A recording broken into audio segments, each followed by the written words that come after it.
नमस्ते, प्रणाम, राधे राधे। आई जाए वो बहुत ही सुंदर प्यारा गीत लेके आइल बनी। अच्छा लागी तो प्लीज़ लाइक सब्सक्राइब शेयर करब जा और कमेंट में बताइब जा कि हमार गीत रुआ सबके कैसन लागल बा। अच्छा लागी तो ज़रूर अपन प्यार दुलार हमरा के देव जा और हो सके तो अपना हित गन में शेयर भी करब जा।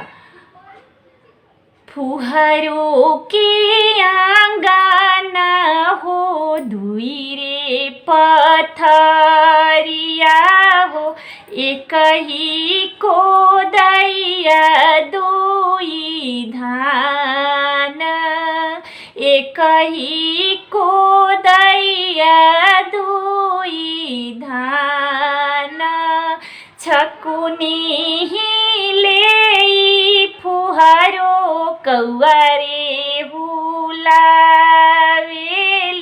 भवना पतरवा ले खाड़। छकुनी ले फुहारो कौआरे हुलावेली,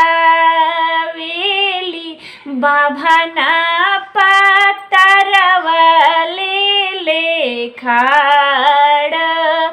सुन सुन फुहारो हो हमारो बचनिया हो, कई घाल बेटा के बियाह,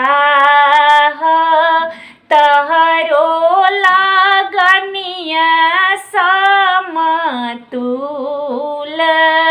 कैसे करी ब्राह्मण हो बेटा के बियावा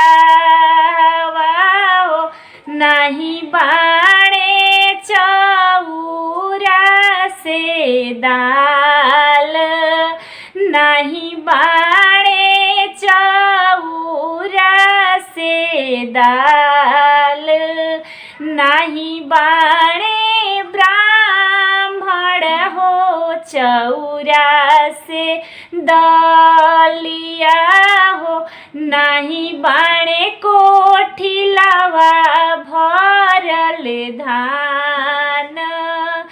मटिया के चूल्हिया ब्राह्मण बनावहु ना जानीला, कैसे करी बेटा के बियाह। मटिया के चूल्हिया ब्राह्मण बनावहु ना जानीला, कैसे करबी बेटा के बियाह। हम देवी फुहारो हो चौरा से दलिया हो, हमी देवी कोठिलावा भरल धान, हम देवी कोठिलावा भरल धान। मटिया के चूल्हिया हम बनाई बलू देबो, कई घाल बेटा के बियाह। मटिया के चूल्हिया हम बनाई भले देबो, कई घाल बेटा के बियाह।